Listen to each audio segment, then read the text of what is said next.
si j'ai bien compris, ta maman ne cuisine pas très très bien, c'est ça? Non, pas du tout, Ok. ouais. Et que du coup, grâce à ça, Ouais, du coup, à 13 ans, tu t'es mis à la cuisine. exact. Moi, je trouve ça très intéressant parce que, tu sais, ça me rappelle l'histoire, enfin, je pense que vous connaissez, du père alcoolique et qui a deux fils. Et finalement, il y en a un qui va devenir hyper alcoolique parce qu'il va dire que son père boit l'alcool, donc je bois de l'alcool. Mhm. Et le deuxième fils qui dit, bah ouais, t'es alcoolique, bah tu m'as montré l'exemple à ne pas faire quelque part. Exact. Ouais. Et moi, je trouve que du coup, ça prouve ta force de conviction parce que tu aurais pu te dire, ta mère ne cuisine pas, donc du coup, tu deviens nul en cuisine Mhm. parce qu'on ne te l'a pas éduqué. Mais tu as eu cette maturité d'esprit à 13 ans. Bon, pour moi, un adulte, c'est pas que l'âge, hein, c'est par Ouais. rapport à ton état d'esprit. Tu as eu une pensée d'adulte en te disant, bah, si on me l'apporte pas, je vais me l'apporter. Mhm. C'est un peu une forme de stoïcisme quelque part. Tu Ouais, vois, tu ouais. vas être dépendant quelque part de tes propres capacités. Et si tu les as pas, tu les développes en fait quelque part. Moi, je trouve ça génial.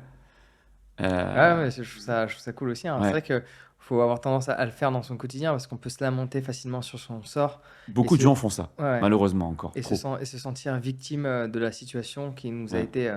Enfin, moi, pour simplifier, bon, j'ai déménagé 7 fois dans le 19e arrondissement de Paris, Jaurès, Bolivar. Enfin, pour ceux qui connaissent, c'est pas les plus beaux quartiers. J'ai été dans plusieurs bâtiments ou cités. Bon, parfois, c'est pas vraiment une cité, donc on appelle ça plus un bâtiment en Île-de-France.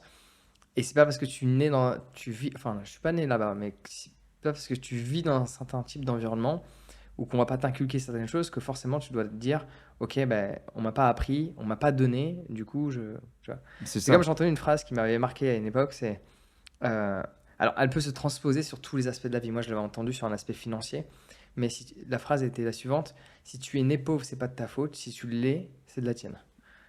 Et elle peut se transposer sur deux aspects. Si tu sais pas cuisiner quand t'es minot, c'est pas de ta faute. Mais si tu sais pas cuisiner quand t'es adulte, ça le devient. Mm. Donc c'est une phrase qui peut se transposer sur tous les aspects en fait. Parce que c'est une question de choix et de temps. Mais on a tous du temps à consacrer à quelque chose. On peut pas le consacrer à tout.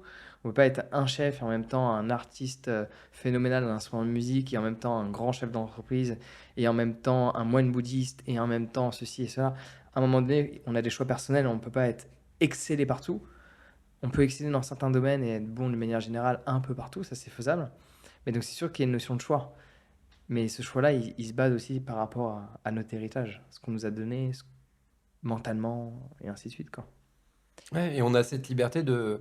En fait, on peut se poser la question, bon, bah, cela m'a été donné, ce corps m'a été donné, cet héritage culturel m'a été donné, cet héritage financier, etc. Ça dépend d'une situation qui nous est donnée, qu'on n'a pas choisie à la naissance.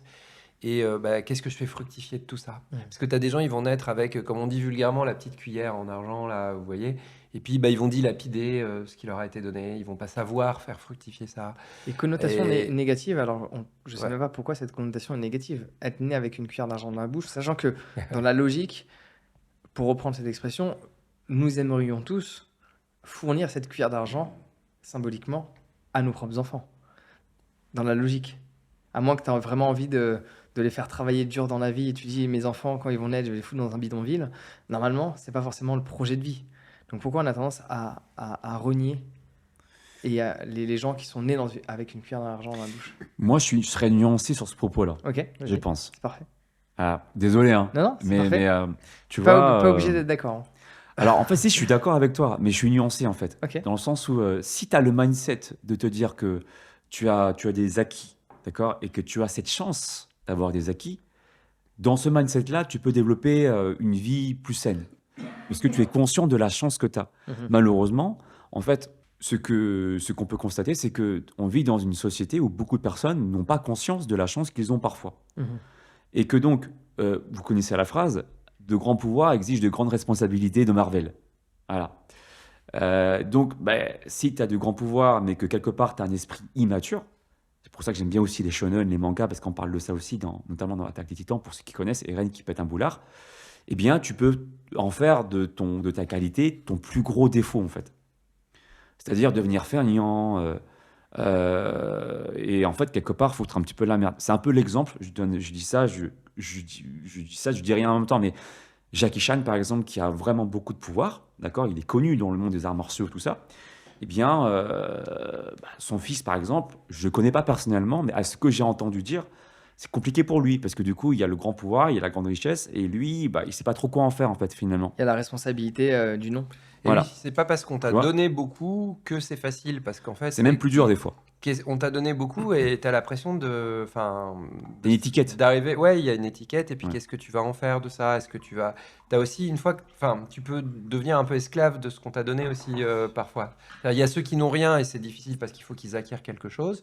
Puis il y a ceux à qui on a donné, enfin, à qui la vie, les circonstances ont donné beaucoup, mais là aussi ils ont quand même cette pression aussi de d'arriver à faire fructifier ce qu'on leur a donné ou à transformer ce qu'on leur a donné pour faire quelque chose de nouveau aussi, et puis apprendre à s'affirmer et à dire je ne suis pas mes parents, je suis quelqu'un d'autre, je suis un autre individu. Mm. Et c'est vrai qu'après, il y a ce débat un peu autour des fils de gens célèbres qui se retrouvent avec un nom à porter. Et en fait, on pourrait se dire, ouais, tout leur a été donné parce qu'ils ont le nom, ils ont déjà les réseaux et tout. Mais c'est pas forcément évident parce qu'on leur met une étiquette en fait. T'es le fils d'un tel, donc forcément tu devrais être comme ci, comme ça. Il va y avoir des attentes. Ouais. Et donc là, il y a un autre défi, c'est arriver à se construire soi, indépendamment de tout ça, d'affirmer sa propre personnalité. Et là aussi, ouais, dans tous les cas, de toute façon, la vie, elle t'amène des défis, hein.